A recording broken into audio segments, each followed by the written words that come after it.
spark ignites, it starts to burn. Through endless realms, no way to return.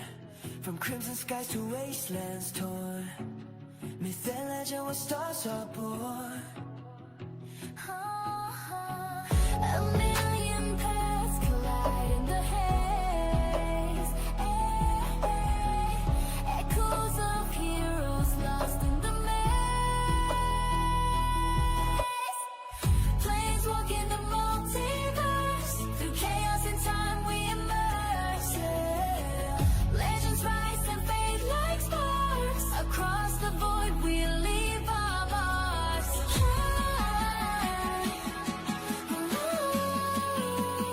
They added like 3 times the amount of weaponry available in this vault. So they set it up so that the tensions would be very high. And then at the same time, there was a parallel cloning project that was going on, focused on, obviously, can you guess the name of the guy it was focused on? Gary! Yeah, you got it, buddy. You got it. So each of the Garys was grown in a lab, and there was some kind of defect in them that made Garys immediately hostile to anybody who wasn't a clone. And Right. they just kept making them. So Mhm. they made like 50 some odd Garys to the point where their observation rooms were overcrowded with them. So what happened was, as they go along, they dealt with escalating violence. So somewhere up in the mid 50s, one of the Garys actually injured one of the doctors. So they started talking about destroying the extra clones to make room for further tests, and they basically just obviously treated the Garys as completely disposable. So you've got like, yeah, I know, it's honestly, it's insane. Like, it's I would say that it's kind of impossible to think about the fact that there would be scientists willing to do this, but there are people who are missing fundamental parts of their humanity. Whispers crawl through the cracks like spiders in the dark. Secrets slither, shadows dance, they leave a bitter mark. Lies ride tight like silk spun thin, choke in the morning air. The truth you chase, it runs away, hiding where you dare. In the heat of the night, where the fire burns cold, the answers you seek are stories untold, shaped by the light. Listen. After everybody calms the fuck down. Is anybody alive coming out of the movie theater, or just dead people? Just blood and body parts. All right, well, I'm gonna try to go in again.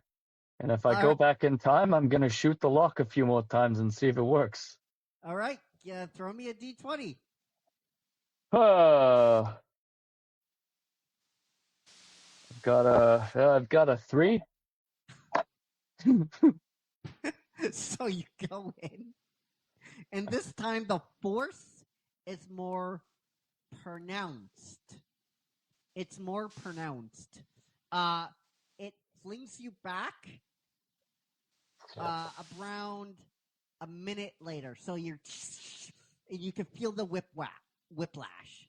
More, it hits your neck, it hits your back. It's like you're almost trying to go through plexiglass.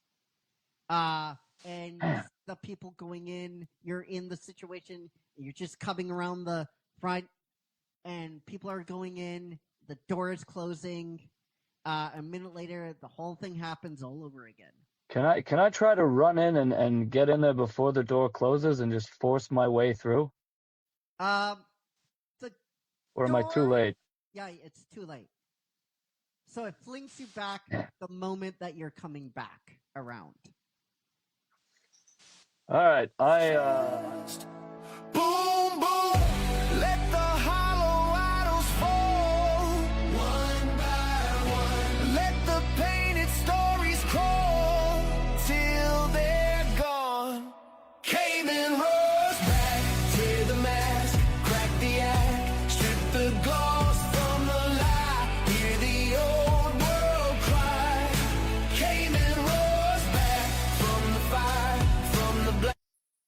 you think your members deserve much better than we know about Tilly Norwood,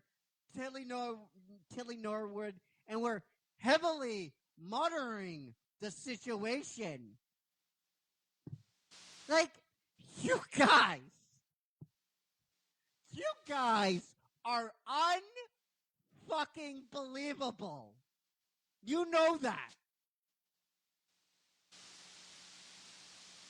You're supposed to fight on behalf of us. That's what you're supposed to do. You're supposed to be representing everybody here. I realize you can't have a crystal ball and you can't think 20 steps ahead. But you're supposed to have that clairvoyancy. You're supposed to think somewhat ahead. That's the whole fucking point.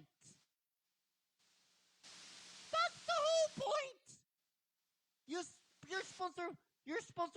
You're supposed to foresee of problems in the future and try to stop them.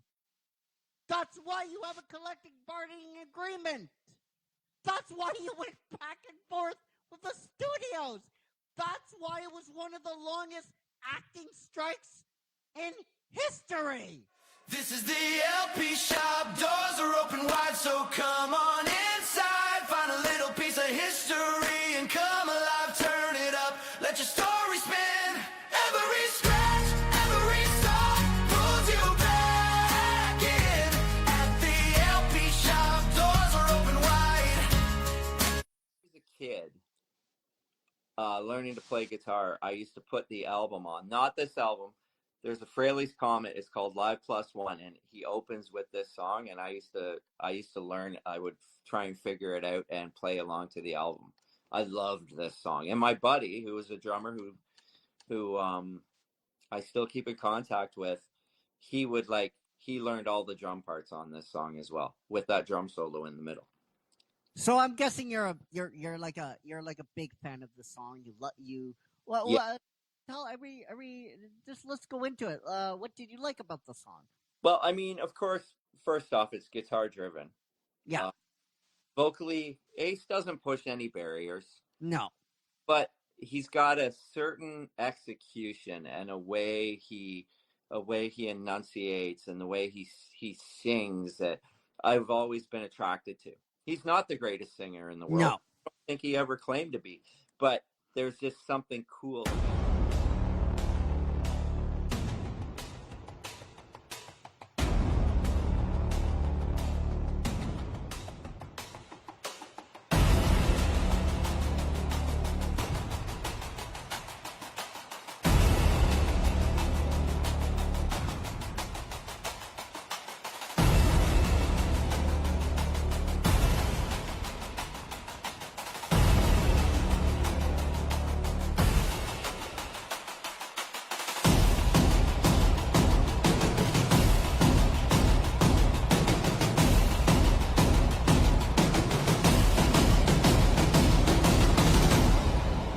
Join the cameraman and his crew. Paint on my face, just a move. We are Yu-Gi-Oh! Club for life. Mark it on my skin, that sign. From the campfire glow at night to the screen right in your eyes. Original stories, wild and true. You can feel them cut right through. Bring that spark straight to you. Every drop, every view. Must see TV. Join the tribe, cross the line. Yu-Gi-Oh! Club for life. Say the word, you're inside. Must see TV. From the cave to the timeline. Yu-Gi-Oh! Club for life. Raise your hand. That's the sign. That's the sign.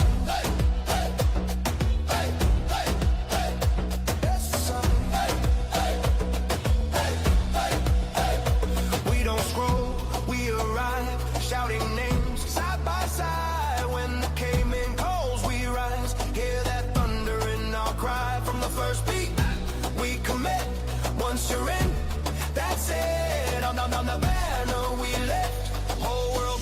watching this. Must see TV. Join the tribe. Cross the line. You're your club for life. Hey. Say the word. You're inside. Must see TV. From the cave to the timeline. You're your club for life. Hey. Once you're in, I'll get them for life.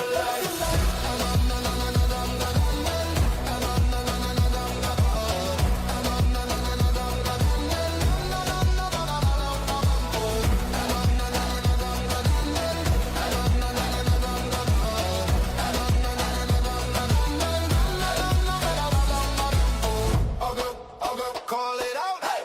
I'll go, never doubt. I'll go, side by side. Hey. Beauty club for life.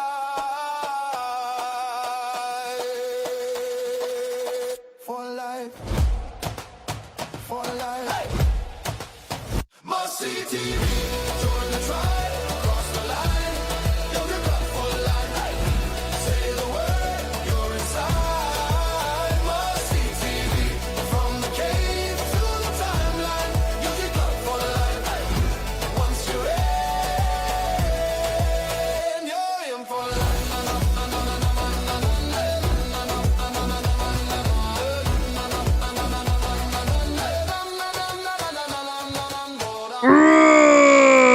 Hello, ladies and gentlemen.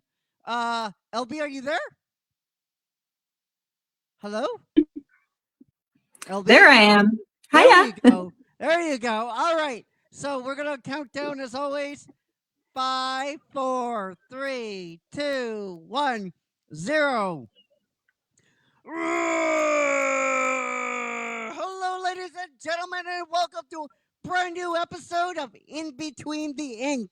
On this episode, we are going into our first manga. Yay!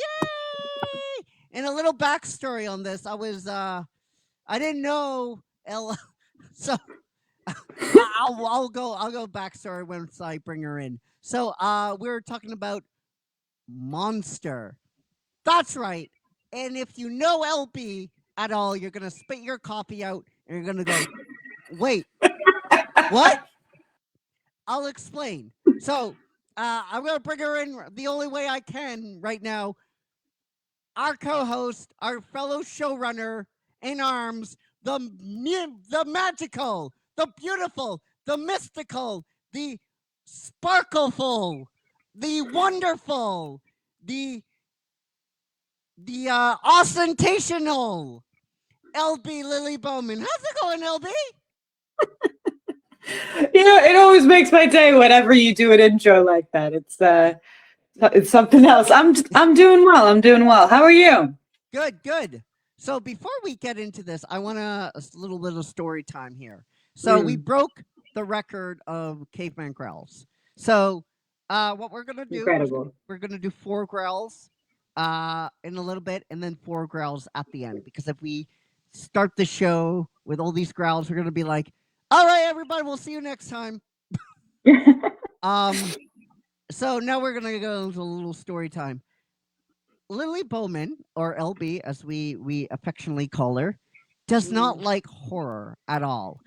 I have tried once when we had the page to do Stephen King novels, and we did do one. But anything to do with it, or any scare like The Stand, she just wouldn't have. She'd say no. She would say no. Absolutely. She said, absolutely not. It's too terrifying for me. I'm scared and I don't like nightmares.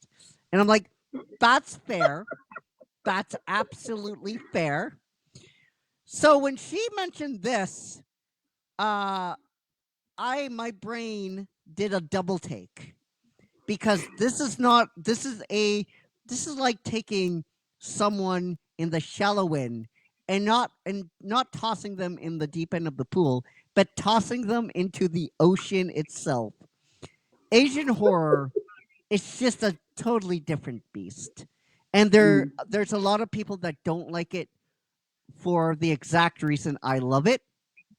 I think modern Asian horror it's when it's when it's told right, it can be really good. It's that spring that doesn't give you tension, that doesn't give you a release. It's that like dread, that spine, like I want to. Oh man, where's the demon? I'm not going to show you where the demon is. It's all the atmosphere. It's painting the picture with the atmosphere and the surrounding kind of dread. That's what Asian horror is. So I was a little shocked when she recommended this or wanted to do it. So that's my story on it.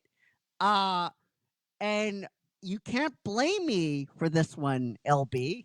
No. If you had nightmares, I do apologize. But let's get into it. What's your first scale up? This is gonna be really interesting. If I had popcorn, I'd be like chewing it. Nom, nom.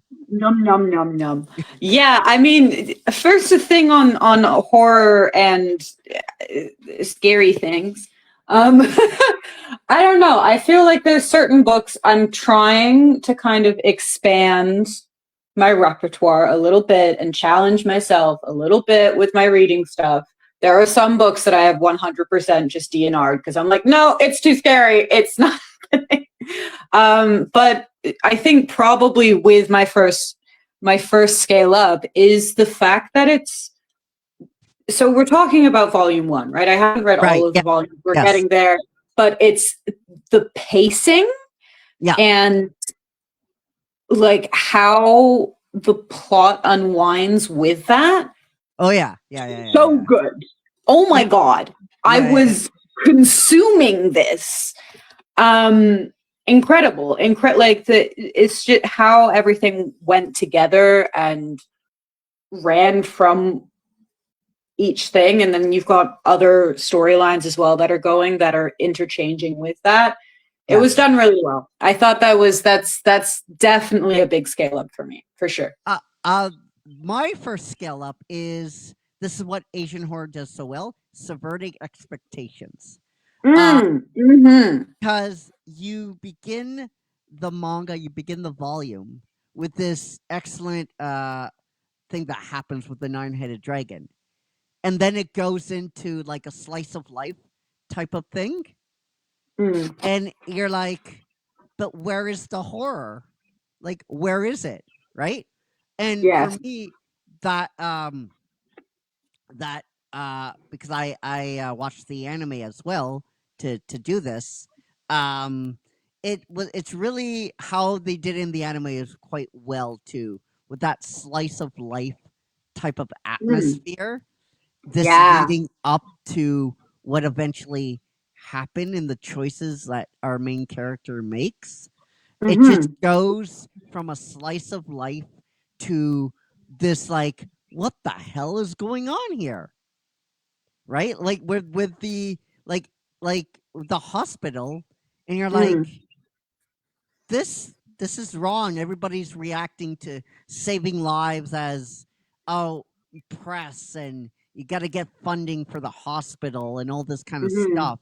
I love all that subverting that this manga does, and it does it really, really well. So that's my big scale up. I'm gonna have to jump right on top of it because my next one in my list as well is the how it plays on stereotype, how we have 3D characters within that as well, right? Like what you're expressing with just like jumping into the story and it embodying that on like a storyline.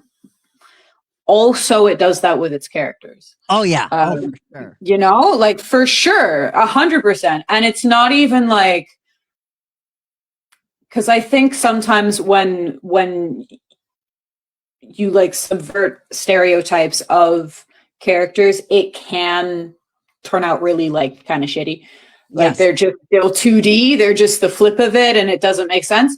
But I think the way that the characters were portrayed in this, and there's such a cast of like wild characters that you need in this. Like, the wife is like, she's a piece of work. She really is. Oh God, that poor traumatized alcoholic.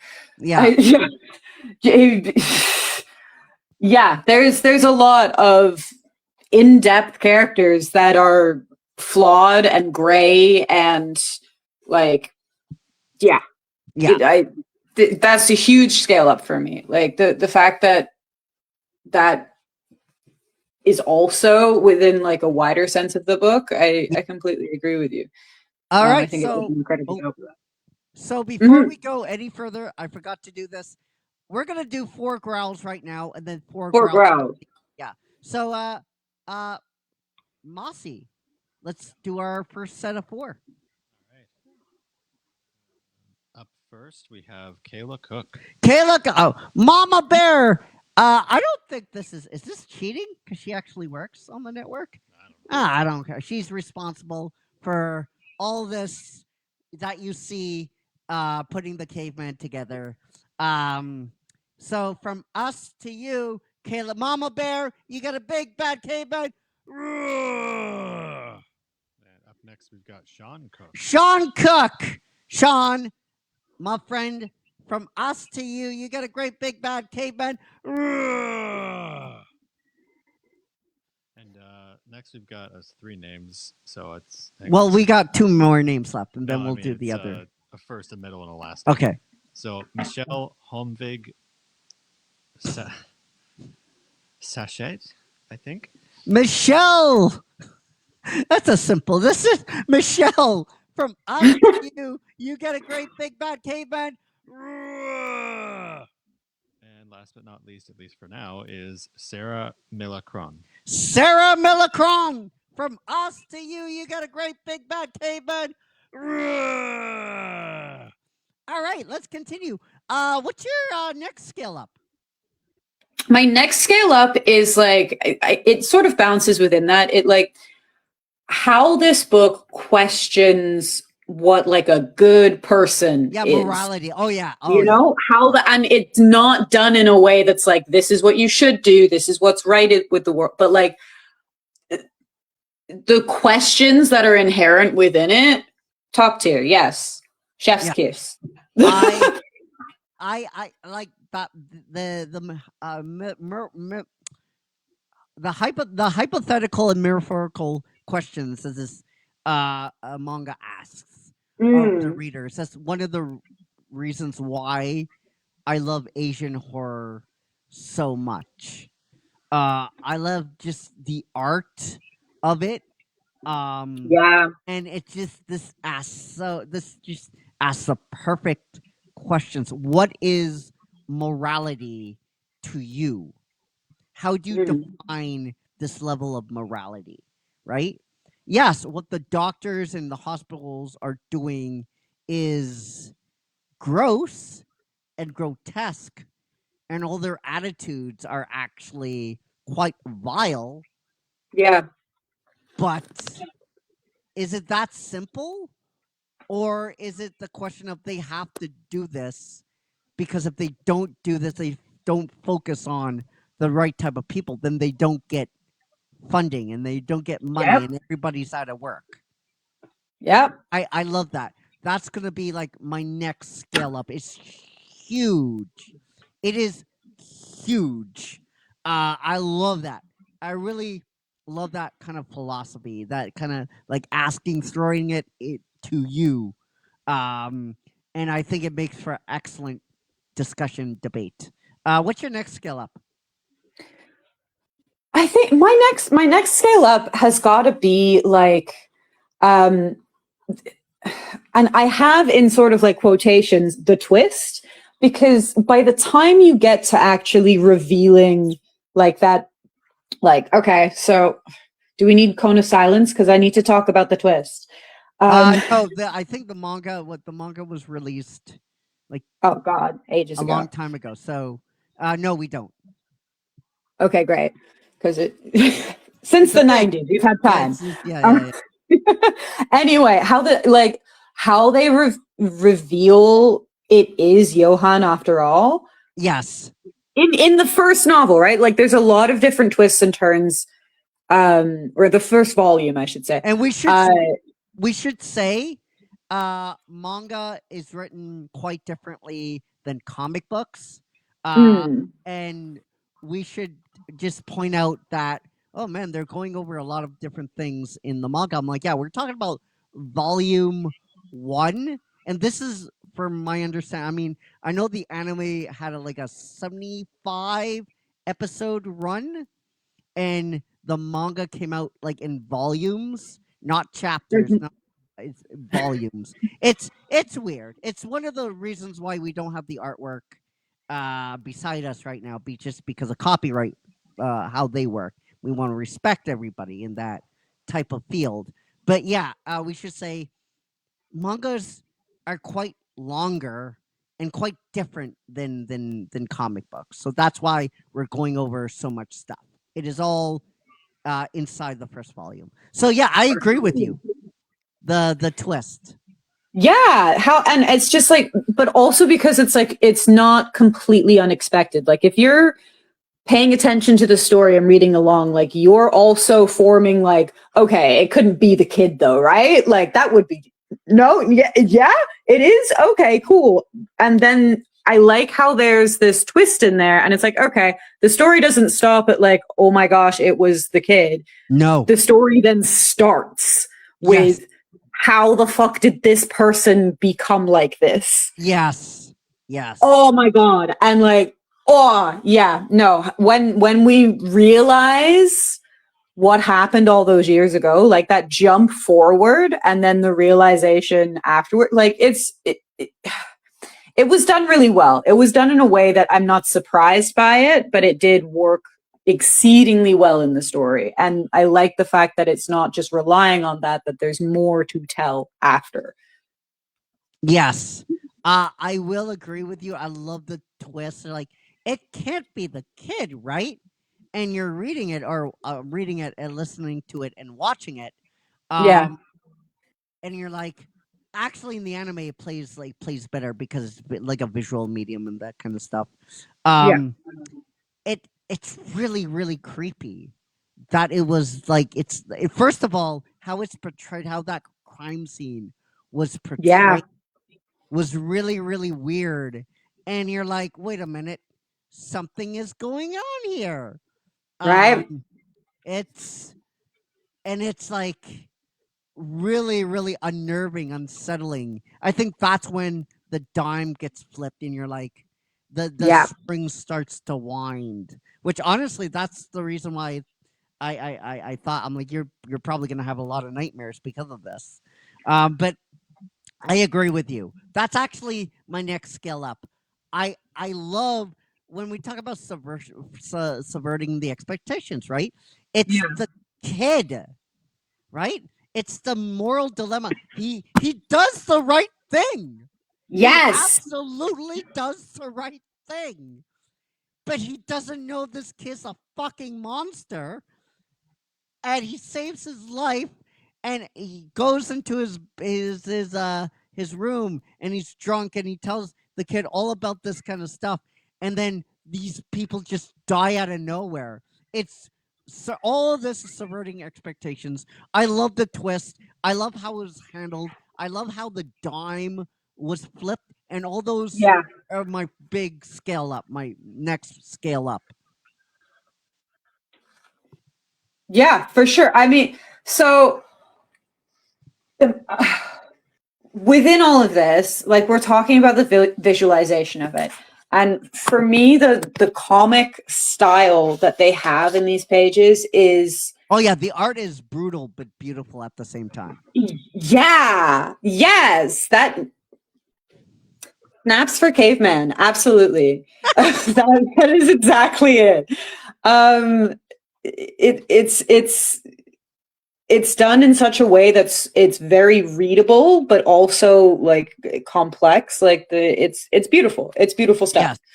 Yes. So which is why I'm obviously needing to buy the entire series, which is problematic, but it's fine. It's expensive. It's expensive. It's going to be expensive. Well, it's like there's 9 volumes. Yeah.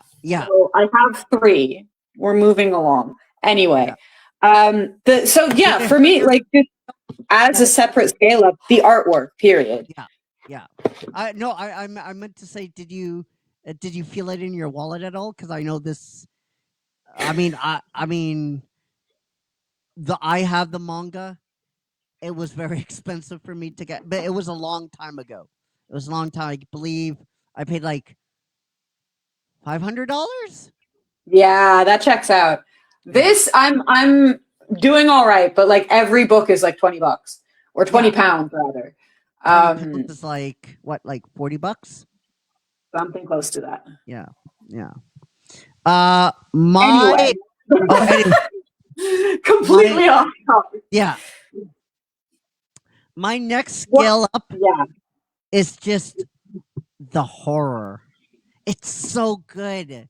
This is why I like Asian horror, because it's a story tool instead of a pop out and blah. There's so much more to Asian horror. Um that and it just that leads me as a storyteller just to like, just like, not the format but the genre so much. I love just like the, like, even the manga. Like, I my heart was tightening up, and I want that release. It's not going to give it to you, and I love that. I love the atmosphere, just the silences in certain panels, Mm. just the silences and that atmosphere painting the picture, right? And I'm blind. I can't see. And when you hear a blind man go, "Oh, the panels where just the silence lingers and tells a good story," you can bank on that story being good. You can bank Yeah. on that, baby.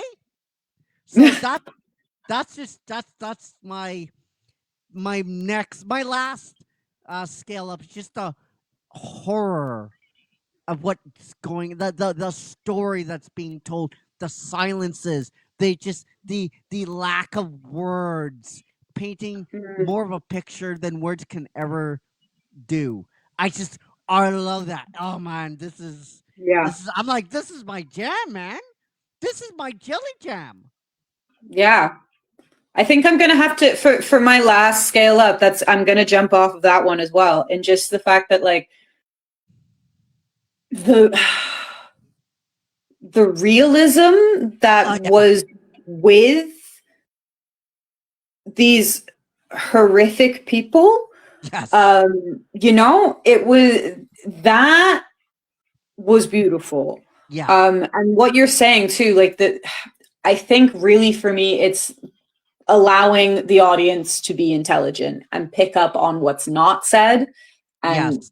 all of like putting the things together as well alongside the detective that we're following in this story. I like, because Yeah. honestly, like I see this as a scary story for sure. It's a fucking serial killer and it's kind of nuts. But at the same time, I see it as like a thriller, like detective Yes. story rather Yes. than like a scary ghost or whatever Yeah. story. Yes. But that's going to be my last scale up, I think, is just that trust that's given to the audience Yeah. obviously shines through in a better story.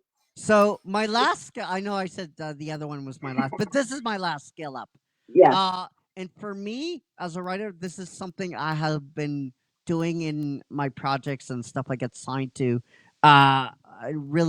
It helped, like, these kind of stories really helped me evolve to the Mm. place I am now as a storyteller. The knife was in the middle all along. This movie, you think it's a twist because no people don't think it's the kid. Yeah. But if you go to that first scene in the house, all the answers were right in front of you. Yeah. All the like, whoa, what's going on here? It was so brilliantly done, and it was done because it was that helped. That was I'm trying to find the words because I had a good time with this manga. There was no hand holding, and I think Yeah. that allowed the author to put the knife on the table right in front of people, right? Yeah, Like, here's the knife. There's a knife right there. quite literally. Yeah. Oh, it was the kid. That's a twist. No, it wasn't. That wasn't. You just think it was a That was twist. clearly the story all along. Yeah, the Right kid. there, right? Yeah. And I just love that. But I don't think the story could have done this good of a job if the author didn't take its hand away from the reader and say, "All right, I'm gonna throw you in the deep end." So Yeah.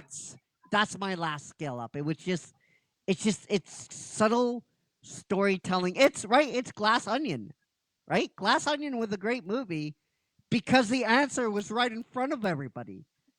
He was a fucking idiot. Like, yeah, he was an idiot.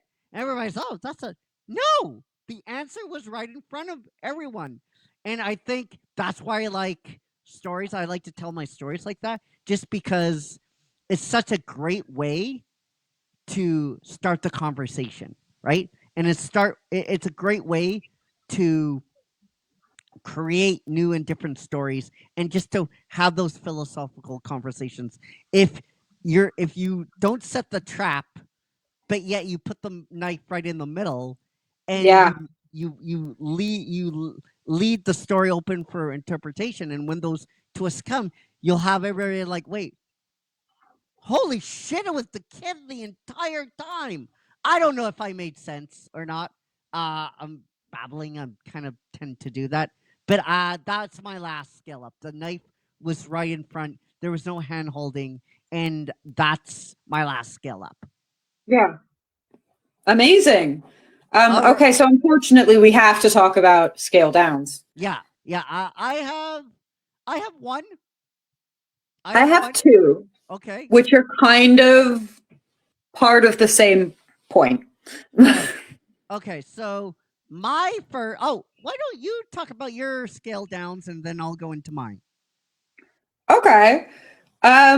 So I found some parts of it, and it's funny saying that because it is the volume set. It's not a small book, but it's still it's still Yeah. a manga. It's still a comic. So like you go through it quickly. A lot happens in that, but there still felt like times where it was like, especially with the police scenes, for whatever reason, it felt overly convoluted and like Yes. weird and draggy. And I don't know if that's just because like I'm unfamiliar with tropes or whatever, but I didn't quite follow everything that was happening in that space.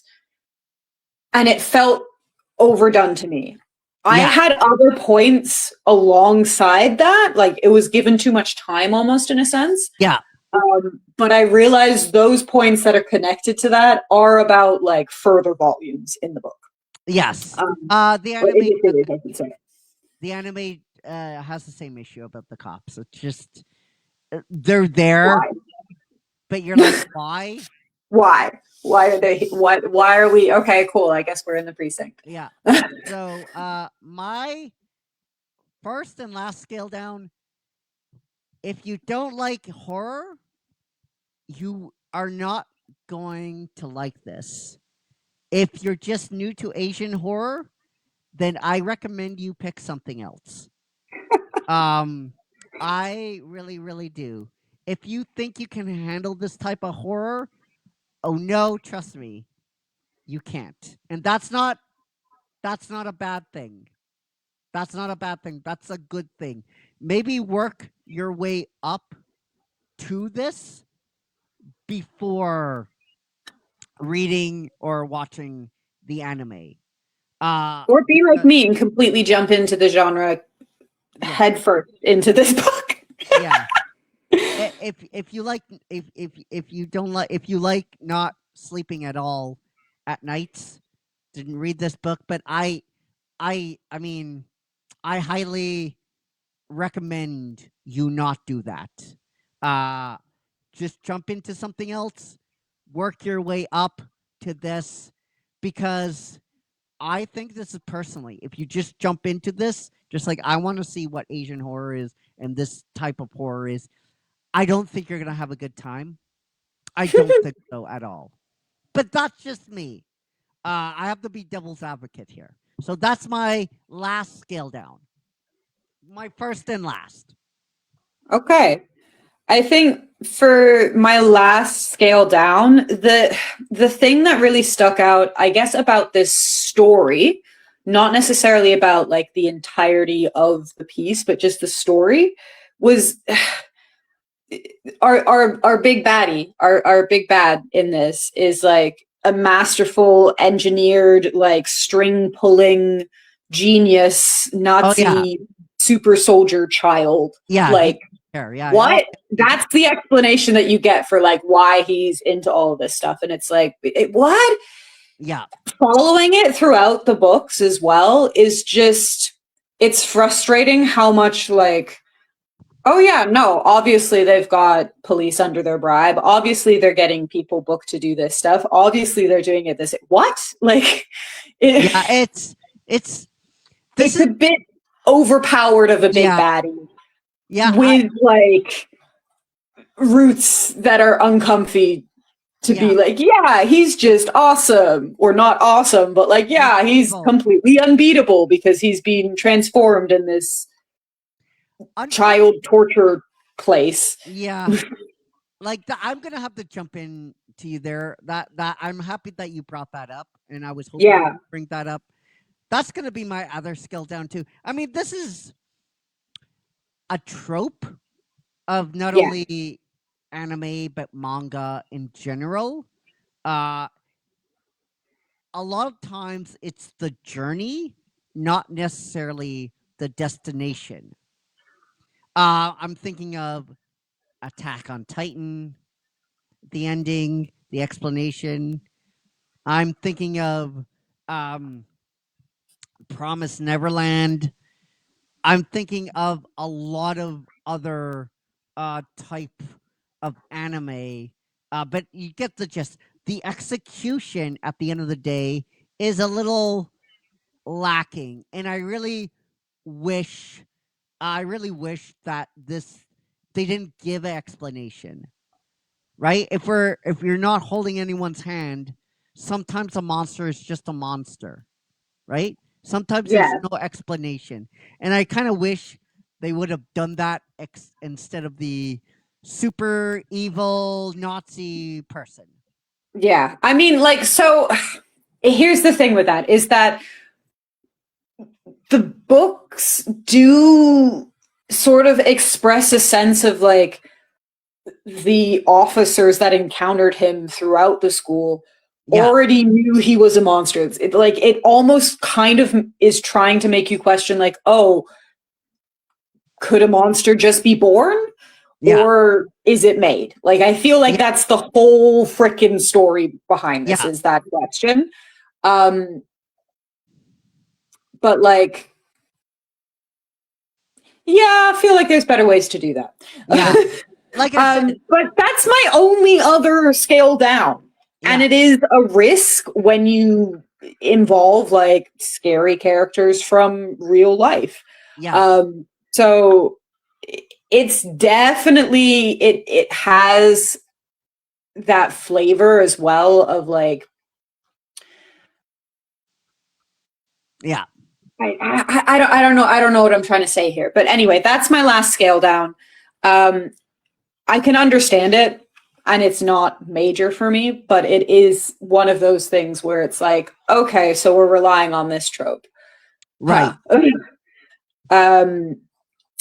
But yeah, I'm gonna stop babbling. That's my last scale down. Do you have anything else you want to say about the book? No, About the first volume of Monster? absolutely not.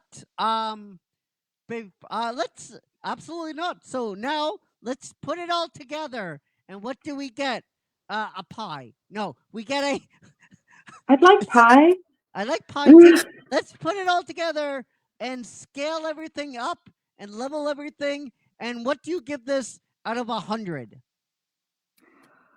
Okay.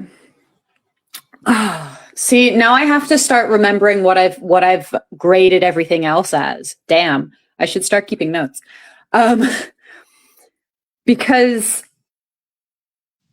I think like, this is a really good one for me, I'd say. I'd say probably like 88, if not like 92. It's up there. It's really good. I'm gonna go with 87. I'm gonna go with 87 because as the volumes continue, Yeah. I get bothered. But outside of that, I think I'm gonna give it a solid. What did I say? 87. 87. Yes. 87%.